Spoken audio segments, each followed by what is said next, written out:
বিসমিল্লাহির রহমানির রহিম। Hello everyone, আসসালামু আলাইকুম। সবাই কেমন আছেন? আশা করছি আল্লাহর রহমতে সবাই খুব ভালো আছেন। আমরাও আলহামদুলিল্লাহ বেশ ভালো আছি।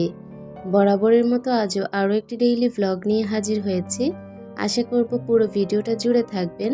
অবশ্যই স্কিপ করা ছাড়া ফুল ভিডিওটি কন্টিনিউ করার চেষ্টা করবেন। কোথাও কোনো অংশ আপনাদের কাছে একটু হলেও ভালো লাগবে। আজকে আমি আপনাদের সাথে রোজার আগের দিনের একটা ব্লগ শেয়ার করছি। মানে আগামীকাল থেকে তো পবিত্র মাহে রমজান। আজকে হচ্ছে রমজানের আগের দিন, তার আগের দিন রাত্রে থেকে আমি ভিডিওটা শুরু করেছি। আমার রান্নাঘরের জানালা এত পরিমাণে তেল কাস্টে হয়ে রঙগুলো নষ্ট হয়ে গেল। আমি যখন জানালাটা ক্লিন করেছি, তেল কাস্টেগুলো উঠাতে গিয়েছি, তখন জানালার রঙগুলো একদমই নষ্ট হয়ে গিয়েছে, যেটা দেখতে আমার একদমই ভালো লাগছে না, মানে চোখে বেমানান লাগছে। ভাবলাম যে অল্প কিছু টাকা খরচ করে আমি কিন্তু আমার রান্নাঘরের জানালাটাকে নতুন একটা লুক দিতে পারি। 40 টাকা দিয়ে শুধুমাত্র রংটা কিনেছি আর 20 টাকা দিয়ে ব্রাশ কিনেছি। এই 60 টাকা দিয়ে আমি আমার রান্নাঘরের জানালাটাকে একদম নতুনের মতো চকচকে করে নেব। এই হচ্ছে সাদা রং, আর যে কোনো জায়গা সাদা কালার করলে সেটার মানে অন্যরকম একটা ভালো লাগে সেটা দেখতে। আর সাদা কালার, অফ হোয়াইট কালার আমার অনেক পছন্দ।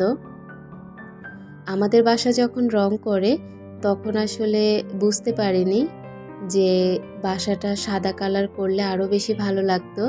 যেহেতু একটু লালচে টাইপের গোলাপি কালার করেছি, যার কারণে আমার বাসাটা কিন্তু ফুটে না। যতই সুন্দর করে সাজাই না কেন, সাদা আর অফ হোয়াইট কালারে যতটা ফুটতো তার চেয়ে কিন্তু অনেকটা কম ফুটে। তবে আমার বাসায় সব কিছুই আছে, কিন্তু বাসা রঙের কারণে ফুটিয়ে তুলতে পারছি না। খুব শীঘ্রই আমি সম্ভবত আমার বাসাটাও রং করব। তো এখন মনে হলো আমি আমার কিচেনটাকে নিজেই একটু রং করে ফেলি, মানে কিচেনের জানালাটাকে। শুধুমাত্র একটু 60 টাকা খরচ করার কারণে দেখতে পাচ্ছেন আমার রান্নাঘরের জানালা কত পরিমাণে কালো হয়ে গিয়েছিল, সেটা একদম নতুনের মতো চকচকে হয়ে যাবে। আমি আপনাদের সাথে A to Z রং করাটা শেয়ার করব। আশা রাখবো আপনাদের কাছে ভালো লাগবে। পবিত্র মাহে রমজান উপলক্ষে অনেক ব্যস্ততম দিন কাটছে আমার। তো যতটুকু পারছি শেয়ার করছি, আর যতটুকু না পারছি নিজেই করে নিচ্ছি। তো এবার যেহেতু গ্যাস থাকবে না, যতটুকু বোঝা যাচ্ছে ইলেকট্রিক চুলাতেই সব রান্নাবান্না করতে হবে। এবার আমি রান্নাবান্নার চাপটাও একটু কম রেখেছি, কারণ ইলেকট্রিক চুলাটা কিন্তু এটা শৌখিনতা। শুধুমাত্র যে এটাতেই নির্ভর করে রান্নাবান্না করা যাবে সমস্ত, তা কিন্তু না। এ কারণেই আমি একটু রান্নাবান্নার চাপ এবার কমিয়ে দিয়েছি। আমি কিন্তু আপনাদের সাথে কথা বলতে বলতে এই যে পুরোটা জানালা রং করে নিয়েছি। এখন কতটা সুন্দর লাগছে, তাই না? এখন মনে হলো অবশিষ্ট অল্প একটু রং বেঁচে আছে, সেটাকে এই পাইপে রং করে ফেলি। এই পাইপটা হচ্ছে গ্যাসের লাইনের পাইপ, আর এটা এত পরিমাণে তেল কাস্টে হয়ে গিয়েছে, মানে এটার দিকে তাকানোর মতো অবস্থা নেই। আমি সবসময় এটাতে টিস্যু পেপার মুড়িয়ে রাখি, তো আজকে একটু রং করে দিলাম, দেখতে ভালোই লাগছে। পরের দিন সকাল থেকে আবার ভিডিওটা শুরু করেছি। ওই ভিডিওটুকু আমি রাতের বেলাতে করেছি, মানে যখন 10:30 কি 11টা বাজে তখন করেছি। আপনাদের ভাইয়া গত রাতে একটু বাসায় আসতে দেরি করেছে দোকান থেকে। এখন যেহেতু রমজানের সময়, এখন দোকানের বিক্রি অনেক বেশি থাকে, আর এ কারণে আসতে রাত 12টা হয়ে যায়। তো আমি হচ্ছে ওই সময়টা অবসর ছিলাম, তাই ভাবলাম যে জানালাটা রং করে ফেলি। পরের দিন সকালে যখন আমি জানালাটা দেখলাম শুকানোর পর, এত সুন্দর লাগছিল, আমার মনটাই ভরে গিয়েছে। সেই যে কষ্ট করে আমি জানালাটা রং করেছি সেটা আমি ভুলেই গিয়েছি এত সুন্দর একটা জানালা দেখে। জানালা খোলার পর যখন বাহির থেকে রোদ আসছিল, আমার জানালার গ্রিলগুলো চকচক করছিল, আর এই জায়গাটা কেমন যেন একটু উজ্জ্বলতা লাগছিল, খুব নতুনের মতো লাগছে। আপনাদের ভাইয়া তো গত রাতে এসে বলছিল যে মনে হচ্ছে নতুন বাসাতে উঠেছি, এত সুন্দর লাগছে জানালাটা দেখতে। যাই হোক, নতুন জানালা যেহেতু গ্রিল রং করেছি, তো এই জায়গাটা একটু নতুন করে সাজাবো না তা কি হয়। সুন্দর করে একটা তাক দিয়ে দিয়েছি, আর সাদা কালারের একটা 2 তাকের একটা হ্যাঙ্গিং সেলফ আছে, সেটা আমি এখানে 2টা তারের মাধ্যমে ঝুলিয়ে দিয়েছি। এখন আমার যে চামচ, তারপর ছুরিগুলো আছে সেগুলোকে এখানে রেখে দিব। তবে এই জায়গাতে কিন্তু আমি অন্য জিনিসও রাখবো আমার প্রয়োজনীয়, এখন যেহেতু হাতের কাছে নেই তাই আর রাখছি না। আমি বাসা থেকে বের হলে আমার প্রয়োজনীয় জিনিসগুলো কেনাকাটা করে এই জায়গাতে রাখবো, সেটা কি পরবর্তীতে যখন রাখবো আপনাদের সাথে শেয়ার করব। তবে এখন আমার হাতের কাছে যা কিছু আছে তা দিয়েই কিন্তু আমি এই জায়গাটা সাজিয়ে তুলতে পেরেছি। তো যেহেতু রমজানের মধ্যে ভাজা পোড়ার সমস্ত কাজগুলো আগে থেকে গুছিয়ে নিচ্ছি, তো ভাবলাম তেলের বোতলগুলো একটু রিফিল করে নেই। তেলের বোতলগুলো রিফিল করার পর মনে হয় কি যে অনেক সুন্দর লাগছে এই জায়গাটা দেখতে। সামনে যে জারগুলো খালি দেখতে পাচ্ছেন এগুলোও কিন্তু সব কালকের মধ্যে ভর্তি হয়ে যাবে, অথবা আজকে বিকেলের মধ্যে। তো সব কিছু যদিও আপনাদের সাথে শেয়ার করতে না পারি, তবে অল্প অল্প করে কিন্তু চেষ্টা রাখবো শেয়ার করার জন্য।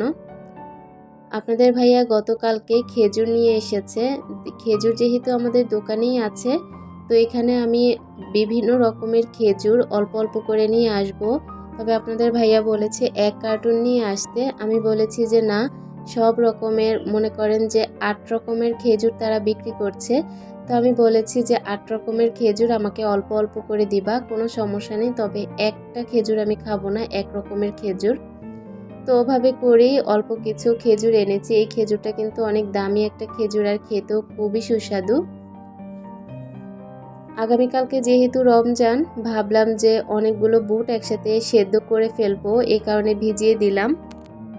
ভিজিয়ে যে শুধুমাত্র রেখে দিব তা কিন্তু না, এই যে বুটগুলো একবারেই রান্না করে ফেলবো যখন সেদ্ধ করব, কারণ আমার বাসায় যেহেতু ইলেকট্রিক চুলাতেই রান্না করতে হবে। প্রতিদিন বুট সেদ্ধ করো, বুট ভিজাও, বুট রান্না করো, ওই খরচটা আমি আর করতে চাচ্ছি না, কারণ ইলেকট্রিক চুলাতে প্রচুর বিল আসে।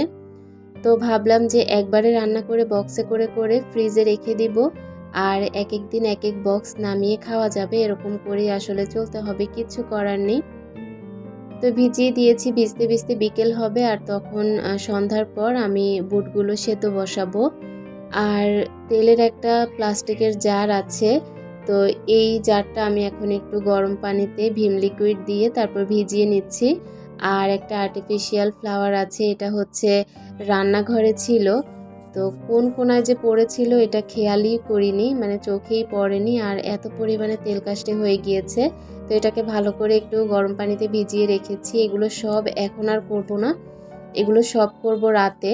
আমি রাতেও অনেক কাজ গুছিয়ে নিব রমজানের জন্য। আর এদিক থেকে কিন্তু আজকে সকালে 2টা গাছ এনেছি, একটা নয়নতারা আর একটা হচ্ছে লেটুস পাতা গাছ। নয়নতারা শুধুমাত্র গোলাপি আর সাদা কালার আমার বাসায় অ্যাভেলেবেল, তবে এই কালারটা হচ্ছে একটু লালচে গোলাপি, দেখতে কিন্তু খুবই ভালো লাগছে, মানে ম্যাজেন্ডা কালার টাইপের। তো ভিডিওতে আসলে গোলাপিই দেখা যাচ্ছে, আসলে বাস্তবে ম্যাজেন্ডা টাইপের। তো এই গাছটা এনেছি, পরবর্তীতে লাগিয়ে দিব, আজকে আর হাতে সময় নেই। গাছগুলোর পাশাপাশি এখানে আমি অনেক রকমের পাতিল কিনেছি। আমার যেহেতু ছোট্ট সংসার, আমি কিন্তু অল্প অল্প তরকারি, অল্প অল্প জিনিস রান্না করলেই হয়ে যায়। তো রান্না করার পর বড় বড় পাতিলে না রেখে ছোট ছোট পাতিলে রেখে দিলে পরবর্তীতে গরম করতে সুবিধা হয়। তো এই কারণে এই ছোট ছোট পাতিলগুলো কিনে আনা। আর চা বানানোর জন্য ছোট্ট একটা পাতিল নিয়েছি, দুধ গরম করার জন্য পাতিল নিয়েছি। তো এগুলো পরবর্তীতে ধুয়ে নিব, এখন আর ঝামেলা করছি না, ওগুলো বেলকনিতেই রেখে এসেছি। আর গ্রাম থেকে অনেক দুধ আনা হয়েছে, প্রায় 14 কেজির মতো, এগুলো আমি হচ্ছে ফ্রিজে রেখে দিচ্ছি। আজকের ভিডিও এখানেই শেষ করছি, পরবর্তী ব্লগ দেখার আমন্ত্রণ। আল্লাহ হাফিজ।